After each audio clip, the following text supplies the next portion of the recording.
years of speculation and trademark filings, Honda has finally brought the Super 4 name back to life with the new CB500 Super 4, marking a major return to small-capacity four-cylinder motorcycles.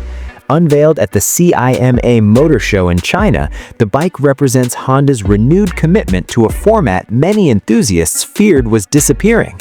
In a market now dominated by parallel twins, the CB500 Super 4 stands out by reviving the smoothness, sound, and character that only an Inline-4 can deliver. At the heart of the bike is an all-new 502cc liquid-cooled inline four-cylinder engine.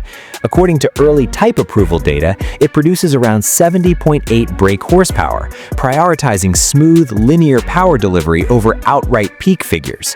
One of the key technical highlights is Honda's second-generation e-clutch system.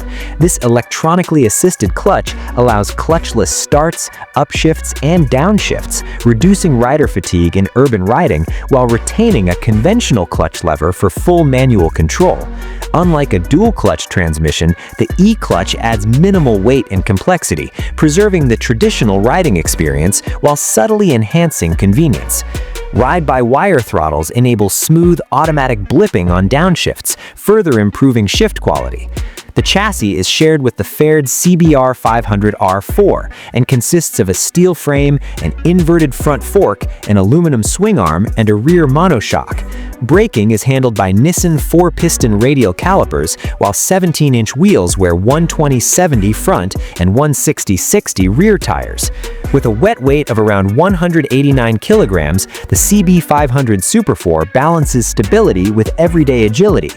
Styling plays a major role in the bike's appeal. A round, full LED headlight, sculpted fuel tank, and clean body lines echo Honda's classic naked bikes, while modern touches such as a TFT display, smartphone connectivity, LED lighting throughout, and multiple ride modes ensure the bike feels thoroughly up to date. Initially, the CB500 Super 4 will launch in China, where production is handled by the Wuyang Honda joint venture. However, trademark registrations across Japan, Europe, the UK, and other regions strongly suggest a global rollout is planned. With its rare four-cylinder engine, thoughtful technology, and strong emotional appeal, the Honda CB500 Super 4 is shaping up to be one of the most distinctive and talked about mid-range motorcycles of 2026.